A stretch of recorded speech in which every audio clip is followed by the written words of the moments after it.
Hi friends, எல்லோரும் எப்படி இருக்கீங்க? காலையிலேருந்து வீடியோ போடலிங்க ஃப்ரெண்ட்ஸ். காலையிலே வந்து எந்திரிச்சு குளிச்சுட்டு நேற்று கேஸ் முடிஞ்சது இல்லைங்களா, கேஸ் கொண்டு போய் கொடுத்துருந்தேன். இன்றைக்கி தான் போய் வாங்கிட்டு வந்தேன். வாங்கிட்டு வந்துட்டு பார்த்தீங்கன்னா ஒர்க் ஷாப் போனேன். கார் எப்போனா ரெடி பண்ணுவாங்க, இப்போ தான் ரெடி பண்ணுறதுக்கு எடுத்துருக்காங்க. டிங்கரிங் போகணும். அப்புறம் வந்து எல்லாம் ரெடி பண்ணிட்டேன். ஆர்டர் புதுசாக பொருளாக ஹெட்லைட்டில் ஆர்டர் பண்ணியிருக்கு. அப்புறம் மற்ற நிறைய பேர் கேட்டீங்க கார் எங்கேன்னு, அதுக்கு தான் சொல்கிறேன். ஹெட்லைட்டு அப்புறம் சைடு மிரர் எல்லாம் வந்து மாற்றணும்னு சொல்லிட்டு அதுக்கு பொருள் ஆர்டர் பண்ணியிருக்கு. அப்புறம் டிங்கரிங் வேலை ஒரு வாரத்தில் அது ரெடியாகின்னு வச்சுங்களேன். பெயிண்ட் அடிக்கிறதுக்கு ஒரு வாரம், எப்படியோ 15 நாள் ஆயிடுன்னு நினைக்கிறேன். தீபாவளிக்குள்ளே கண்டிப்பாக வரணும்னு நினச்சி பண்ணிகிட்ருக்கிறேன். அப்புறம் நைட்டி வந்துச்சு. நைட்டி பிஸ்னஸ்ஸு பாப்பாவும் பாப்பாவும் நான் கரெக்டாக ஒர்க் ஷாப் போகும்போதே பாப்பா குழந்தைங்கள ஆட்டோ அனுப்பிச்சி விட்டேன். நானே ஆட்டோவில் கூப்பிட்டு வர சொல்லிவிட்டு அப்புறம் வந்து பார்த்திங்கன்னா நைட்டிலாம் வந்திருக்கு. 50 நைட்டி எடுத்தாங்க. இங்கே பாதி கொரியர் பண்ணியாச்சு. ஒரு லோக்கல்லையே பாருங்கள், அங்கே 3, லோக்கல்லையே ஒரு 5-6 நைட்டி வாங்கிட்டு போயிட்டாங்க. அப்புறம் இப்போ சாயந்தரம் அப்புறம் ப்ளம்மிங் பாத்ரூமில் வருங்க, எல்லாம் பைப்பெல்லாம் உடஞ்சி. அது பைப் உடையிலைங்க, கலந்துட்டு வந்து ப்ளம்மர் வர சொல்லி அது ரெடி பண்ணோம்.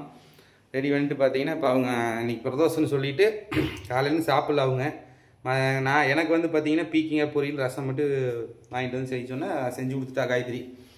அப்புறம் அதை சாப்பிட்டு மத்தியானம் எப்படியே ஓடிடுச்சு. நல்லா நைட்டி அது இதுன்னு போயிட்டு இப்போ போய் தம்பிக்கு வந்து காலைல ஒருத்திங்க சொல்லி நாங்கள் பல்லு விளக்கு வந்து கையில் விளக்காதீங்க, அதுக்குன்னு ப்ரஷ்ஷு பேஸ்ட் வந்து கோல்கேட் போடக்கூடாது புண்ணாயின்னு சொல்லி ஒருத்திங்க சொன்னாங்க. கமெண்ட்லேயும் சொல்லியிருந்தாங்க. அப்புறம் ஃபோன் பண்ணி சொன்னாங்க. அப்புறம் அதை போய் வாங்கிட்டு வரலான்னு போனேன். இங்கே லோக்கல் நைட்டிகள் கிடைக்கல. நாளைக்கு பெருமளூர் போய் வாங்கிட்டு வரணும். அப்புறம் வந்து பார்த்திங்கன்னா நேற்று இந்த வீடியோ போட்டிருந்தேன். இது எவ்வளோன்னு கேட்டாங்க. இந்த பேர் வந்து பார்த்திங்கன்னா ஃபேஸ் வாஷு, பேர் வந்து மஸ்டாக்கா பேரை சொல்கிறேன் பாருங்கள், ஃபோட்டோ போடுறேன். இது ஒன்று வாங்கினா 300 ரூபா. இதே வந்து பார்த்தீங்கன்னா 3 ஆர்டர் பண்ணிங்கன்னா காம்போ ஆஃபில் வந்து பார்த்தீங்கன்னா 800 ரூபா. ஆமாம், நமக்கு வந்து 300 ரூபா. காம்போ ஆஃபர்லேயே 300 ரூபா தான் வந்துச்சு, 3மே சேர்ந்து. காலைல கையில் ஊற்றி பூசி பார்த்தேன், நல்ல ஸ்மெல்லுங்க. ஃபேஸ்க்கெல்லாம் போட்டு நீ போட்டு பார்த்தேன், நல்லா இருந்துச்சு. அப்புறம் அதுக்கும் சொல்லிட்டுனா அப்புறம் வந்து இந்த சண்டை போட்ட வீடியோவில் நிறைய பேர் சொல்லியிருந்தீங்க, காய்கறி கேட்க பேசியிருந்தீங்க. உண்மைதாங்க. அது நிறையா வந்து பார்த்திங்கன்னா கொஞ்சம் கூட பொறுப்பு இருக்கிறதில்ல. கிச்சன் ரூமே வந்து பார்த்திங்கன்னா நீட்டாக வைக்க தெரியல. ஒரு கிச்சன்லாம் பார்த்திங்கன்னா எவ்வளோ நீட்டாக அடுக்கி வச்சுருப்பாங்க. இதை கிடக்குது. நானும் கொஞ்சம் ஹெல்ப் பண்ணணுங்க. கிச்சன் ரூமில் பாருங்கள் க்ளீனாக பண்ணி வச்சுங்களா. இப்போ பிரதோஷம் கோயிலுக்கு போயிட்டு ஆட்டோவில் போயிட்டாங்க. அங்கேயே புளிசோறு சாப்பாடு சாப்பிட்டு புளிசோறு கொண்டு வராங்களாமா. நான் என்ன செய்யலான்னு கூப்பிட்டேன். இங்கேயே சாப்பிட்டு வாங்கிட்டு வரேன்னு சொன்னாங்க. சரி ஓகேன்னு.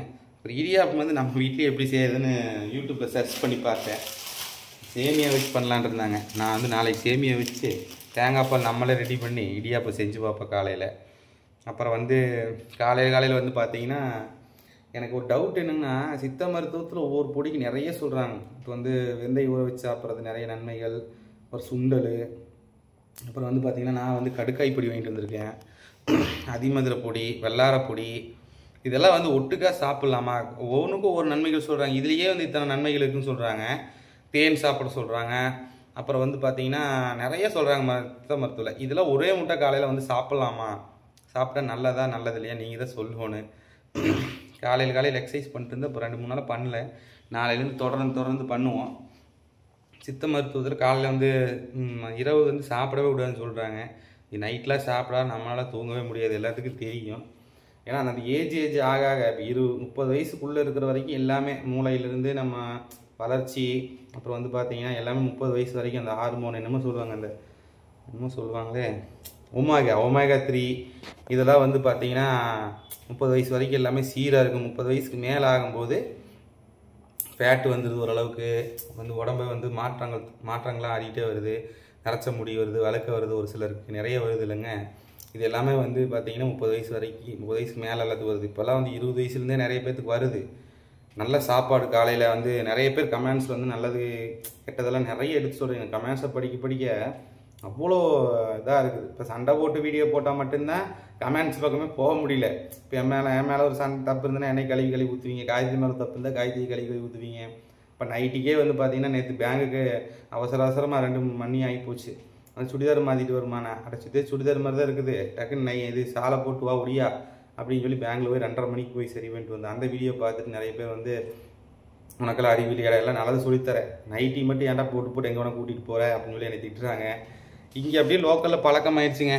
சொன்னால் நம்ப மாட்டீங்க. நல்லா இந்த உள்ளே போடுங்க வெள்ளை பண்ணின்னு போட்டு பைக்கில் கோயம்புத்தூர் வரைக்கும் போயிட்டு வந்துக்கிறேன். பைக்கில் போயிட்டு காந்திபுரம் பஸ் ஸ்டாண்டில் போயிட்டு அங்கே ஃபோன் வாங்குறதுக்காகலாம் போய் வாங்கிட்டு வந்திருக்கேன் நிறைய டைம்.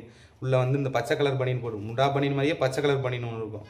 அந்த நிறைய வீடியோவில் நான் போட்டிருப்பேன், அது பார்த்துருப்பீங்கன்னு நினைக்கிறேன். அந்த பனியனை போட்டு சட்டையெல்லாம் மேலே சட்டை போடல, வெறும் பனியனை போட்டு ஷார்ட்ஸு பாருங்கள், அந்த மாதிரி ஷார்ட்ஸை போட்டு பைக்கில் போயிட்டு வந்திருக்கேன். எனக்கு தெரியல, அதனால் நான் சொல்லித்தரேன். நிறைய நானும் மாற்றிக்கணும். நிறைய பேர் வந்துட்டு கமெண்ட்லேயும் சரி ஃபோனும் பண்ணி அக்கறையாக வந்து நிறைய பேர் ஃபோன் பண்ணுறீங்க. இப்போ ஐடி பிஸ்னஸ்க்கு நம்பர் கொடுத்ததுக்கப்புறம் நிறைய பேர் கால் பண்ணுறீங்க. கால் வராத மாதிரி வச்சுருந்தேன், இப்போ கால் வர மாதிரி பண்ணிட்டேன். எல்லா காலையும் அட்டன் பண்ணி பேசிக்கிறேன். நான் முடிஞ்ச அளவுக்கு ஒரு 2 நிமிஷத்தில் வைக்கிறீங்க, சந்தோஷம். ஒரு சிலர் நேரம் பேசுகிறாங்க, அதனால் கொஞ்சம் இதாக இருக்குது. ஏன்னா ஃபோன்லேயே தான் நமக்கு வேலைங்களா.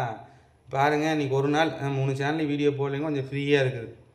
3 சேனல் வீடியோ போடல அப்படின்னா என்ன ஆகுது தெரியுங்களா, நாளைக்கு ரெவன்யூ வந்து ரொம்ப கம்மியாக இருக்கும். செக் பண்ணி பார்க்கும்போது சுத்தமாக ரெவன்யூவே இருக்காது. $2 $3 வந்திருக்கும் வீடியோ போடலைன்னா. $1 கூட வர வாய்ப்பு இருக்குது. இதே வீடியோ ரெகுலர்ஸாக நான் போட்டனா மட்டும்தான் ஒரு $5 $6 இப்போ சேனலுக்கு எடுக்க முடியும். பெரிய சேனல்லாம் வந்து என்ன வீடியோ போடுறதுனே தெரியல.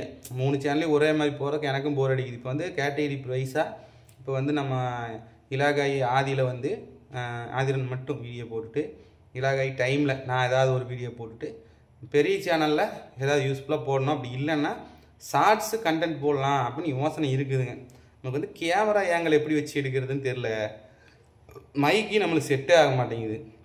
இதோட மைக்கு மட்டும் ஒரு மைக்கு 30,000 ரூபா. அது கேமரா வாங்கி மைக்கு வாங்கினா மைக்கு ஃப்ரெண்டுகிட்ட கொடுத்து இந்த சபரிட்டு கொடுத்து ஏதாவது OLXில் விற்று குடியான்னா அதுவும் விற்று தரல, மைக்கு தொலைஞ்சி போச்சுன்ட்டு. அப்படி அப்புறம் வந்து பார்த்திங்கன்னா கேமரா ஒரு கிழமை நாட்டையே போட்டு போயிட்டேன். அது டியூ கட்டி கஷ்டப்பட்டு 50,000 எடுத்து சோனி எரிசன் அந்த கேமரா பிகைன் நூட்ஸில் வந்து பார்த்துட்டு கூட சொன்னாங்க, நல்ல கேமரா சோனி எரிசன் கேமரா, இன்னும் ஒரு லென்ஸ் இன்னும் ஒரு 50,000 போட்டு வாங்கினீங்கன்னா ஒரு படமே எடுக்கலாம் அப்படின்னு கூட சொல்லிட்டு போயிருந்தாங்க. அந்த கேமரா பொத்தி வச்சுருந்தேன், அது திருடிட்டு போயிட்டாங்க. அது போதையில் வீட்டுக்கு விட்டா அப்புறம் என்ன பண்ணுவாங்க. அது அப்புறம் இதனா பித்தளை குடம் அதெல்லாம் திருடிட்டு போயிட்டானுங்க. இந்த மாதிரி நிறைய இழப்பீடு ஆகி போச்சு. செல்ஃபோன் அப்படித்தான், நம்மளுக்கு ஒன்றும் நினைக்க மாட்டேங்குது. இப்போ நான் பேசிக்கிற செல் வந்து பார்த்திங்கன்னா விவோ V50 512 ரேமு 512 ரோமு 12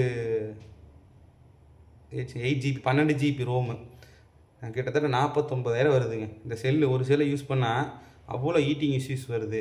ஒரு 10 நிமிஷம் தொடர்ந்து வீடியோ எடுத்தோம்னா ஹீட் ஆகுது செல்லு, சார்ஜ் நிற்க மாட்டேங்குது, கிளாரிட்டி அந்தளவுக்கு வர மாட்டேங்குது.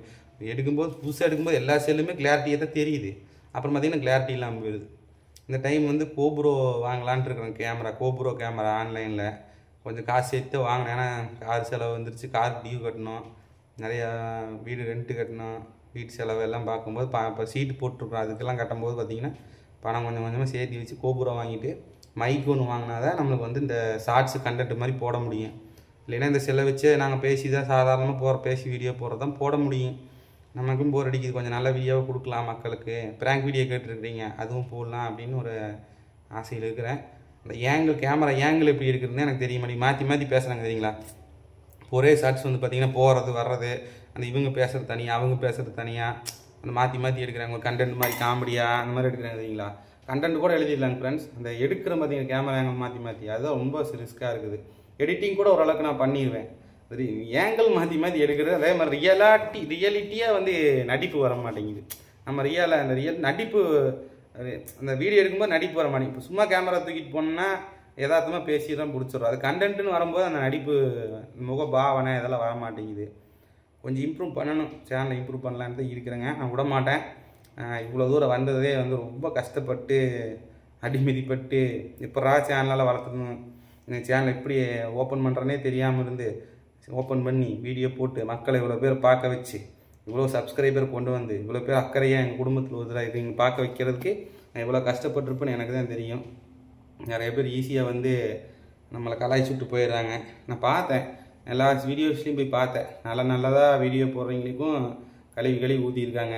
ஒரு பிஸ்னஸ் பண்ணுறனாலும் சரி, இப்போ எல்லாத்தையும் போய் இது அவ்வளோ வேலை இவ்வளோ வேலை அப்படின்னு சொல்லி ஏற்றி விட்றாங்க. ஒரு ஹோட்டல் பாருங்கள், நான் பேசிகிட்டே இருப்பேங்க ஃப்ரெண்ட்ஸ். ஒரு ஹோட்டலில் ஒரு நல்ல சாப்பாடு இப்போ எங்கேயாவது சாப்பிட முடியுதுங்களா? ஒரு வெஜ்ஜாக இருக்கட்டும் நான்வெஜ்ஜாக இருக்கட்டும், ஒரு பிரியாணி நல்ல பிரியாணி இது சரௌண்டிங்லேயே கிடையாது. அப்புறம் வந்து பார்த்தீங்கன்னா ஒரு தக்காளி சாப்பாடு அதுவும் நல்லா இல்லை. சாதாரண இட்லி குருமா இங்கேயுமே நல்லா இல்லை. அப்புறம் நேற்று போய் லெக் பீஸ் சாப்பிட்டு எப்பவுமே கேட்க மாட்டேன், கேட்டேன். ஏன்னா இந்த எண்ணெயெல்லாம் டெய்லி புதுசாக மாற்றிட்டீங்கன்னா 2 நாளைக்கு ஒருக்கா அதான் மாற்றுவோங்கிறாங்க. இந்த கொதிச்சு வந்து இந்த எண்ணெய் பார்க்கும்போது சாப்பிட முடியுதா? ஹோட்டலையும் சாப்பிடல, வீட்லேயும் வந்து நம்மளாம் ஒரே இதாக செஞ்சு சாப்பிட்டு பழகிட்டு வித்தியாசத்தையும் பீஸா அதெல்லாம் சாப்பிட்றதில்ல. நிறைய சொல்லியிருக்கீங்க. இந்த கேப்பங்களி, ராகிக்களி, ராகி கூழ் இந்த மாதிரிலாம் காலையில் சாப்பிட சொல்லி நிறைய பேர், நான் இப்போ ஒரு வீடியோ போட்டேன்னா நான் ஏதாவது பேசுறத வச்சு என்ன இந்த மாதிரி பண்ணி சாப்பிடுங்க, காலையில் இப்படி சாப்பிடுங்கன்னு சொல்லி நிறைய பேர் சொல்லியிருக்கீங்க. கண்டிப்பாக அந்த மாதிரி ட்ரை பண்ணி இது பண்ணுவோம். இனிமேல் 30 வயசு 33 வயசு ஆகுது. இதுக்கு மேலே நம்ம ஒரு சேவிங்ஸு, நம்ம குழந்தை குட்டிகளுக்கு சேவிங்ஸ், ஆதரனுக்கு இது பண்ணோம், ஒரு சின்னதாக வீடு, இதெல்லாம் வந்து கண்டிப்பாக நான் வந்து ஃபேமிலிக்கு உண்டான நான் பண்ணுவேன். அந்த மோட்டிவேஷன் தான் இப்போ ஓடிட்டுருக்கிறேன். குடிக்கிறது இல்லை சுத்தமாக, அது வரைக்கும் ரொம்ப சந்தோஷம். ஓகே, ரொம்ப நேரம் பேசிட்டேன்னு நினைக்கிறேன். ஒரு சின்னதாக ஒரு வீடியோ எடுக்கலான்னு பார்த்தா 10 நிமிஷம் தாண்டி போயிடுச்சு. சரிங்க ஃப்ரெண்ட்ஸ், ஒரு சின்ன வீடியோ, இந்த சின்ன வீடியோங்கிற பெரிய வீடியோ இது போதும். அடுத்த ஒரு நல்ல வீடியோவில் சந்திக்கலாம். பை.